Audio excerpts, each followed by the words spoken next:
The Innocents Abroad by Mark Twain, Chapter 39. Smyrna's Lions, the Martyr Polycarp, the Seven Churches, Remains of the Six Smyrnas, Mysterious Oyster Mine Oysters, Seeking Scenery, a Millerite Tradition, a Railroad Out of its Sphere. We inquired, and learned that the Lions of Smyrna consisted of the ruins of the ancient citadel, whose broken and prodigious battlements frown upon the city from a lofty hill just in the edge of the town. The Mount Pegasus of Scripture, they call it, the site of that, one of the seven apocalyptic churches of Asia, which was located here in the first century of the Christian era, and the grave and the place of martyrdom of the venerable Polycarp, who suffered in Smyrna for his religion some 1800 years ago. We took little donkeys and started. We saw Polycarp's tomb and then hurried on. The Seven Churches, thus they abbreviate it, came next on the list. We rode there about a mile and a half in the sweltering sun, and visited a little Greek church which they said was built upon the ancient site, and we paid a small fee, and the holy attendant gave each of us a little wax candle as a remembrance of the place. And I put mine in my hat, and the sun melted it, and the grease all ran down the back of my neck. And so now I have not anything left but the wick, and it is a sorry and wilted-looking wick at that. Several of us argued as well as we could that the church mentioned in the Bible meant a party of Christians, and not a building, that the Bible spoke of them as being very poor, so poor, I thought, and so subject to persecution, as were Polycarp's martyrdom, that in the first place they probably could not have afforded a church edifice, and in the second would not have dared to build it in the open light of day if they could, and finally, that if they had had the privilege of building it, common judgment would have suggested that they build it somewhere near the town. But the elders of the ship's family ruled us down and scouted our evidences. However, retribution came to them afterward. They found out that they had been led astray and had gone to the wrong place. They discovered that the accepted site is in the city. Riding through the town, we could see marks of the six Smyrnas that have existed here and been burned up by fire or knocked down by earthquakes. The hills and the rocks are rent asunder in places. Excavations expose great blocks of building stone that have lain buried for ages, and all the mean houses and walls of modern Smyrna along the way are spotted white with broken pillars, capitals, and fragments of sculptured marble that once adorned the lordly palaces that were the glory of the city in the olden time. The ascent of the hill of the citadel is very steep, and we proceeded rather slowly. But there were matters of interest about us. In one place, 500 feet above the sea, the perpendicular bank on the upper side of the road was 10 or 15 feet high, and the cut exposed 3 veins of oyster shells, just as we have seen quartz veins exposed in the cutting of a road in Nevada or Montana. The veins were about 18 inches thick and 2 or 3 feet apart, and they slanted along downward for a distance of 30 feet or more, and then disappeared where the cut joined the road. Heaven only knows how far a man might trace them by stripping.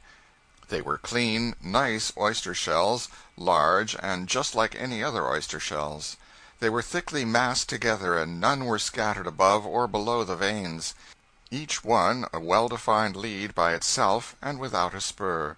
My first instinct was to set up the usual "Notice! We, the undersigned, claim 5 claims of 200 feet each, and 1 for discovery, on this ledge or lode of oyster shells, with all its dips, spurs, angles, variations, and sinuosities, and 50 feet on each side of the same, to work it, etc., etc., according to the mining laws of Smyrna."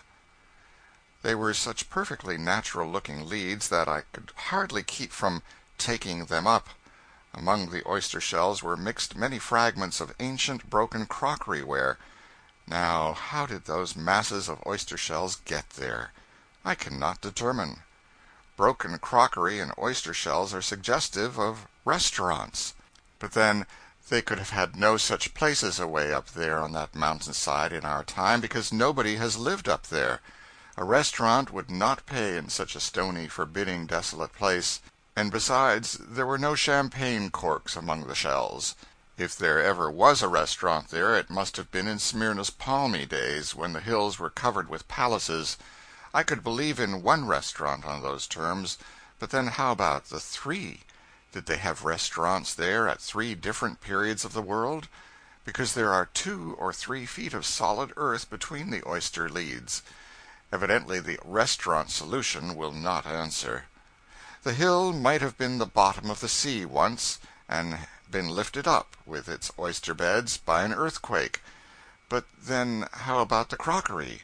And, moreover, how about 3 oyster beds, one above another, and thick strata of good honest earth between?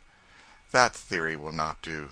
It is just possible that this hill is Mount Ararat, and that Noah's ark rested here, and he ate oysters and threw the shells overboard, but that will not do either. There are 3 layers again, and the solid earth between, and besides there were only 8 in Noah's family, and they could not have eaten all these oysters in the 2 or 3 months they stayed on top of that mountain.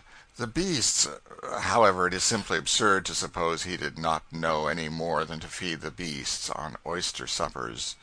It is painful, it is even humiliating, but I am reduced at last to one slender theory, that the oysters climbed up there on their own accord. But what object could they have had in view? What did they want up there?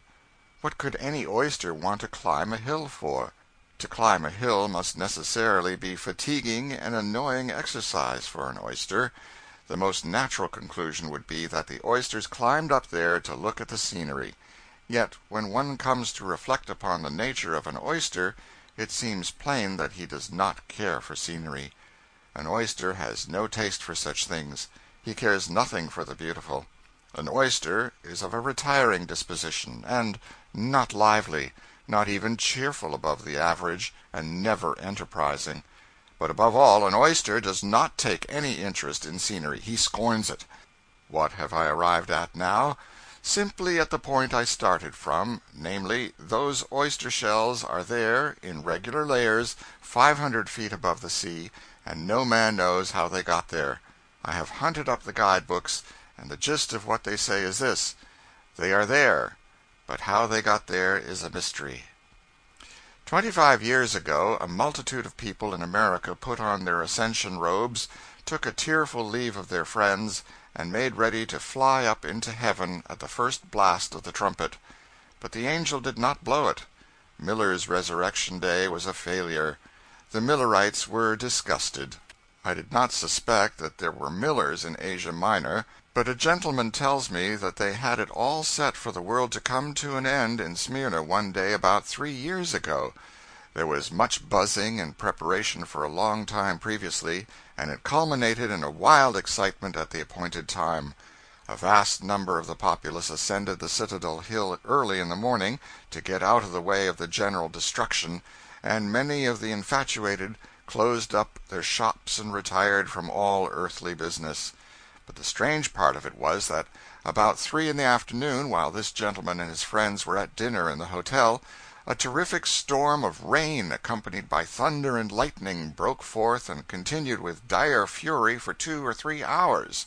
It was a thing unprecedented in Smyrna at the time of the year, and scared some of the most skeptical.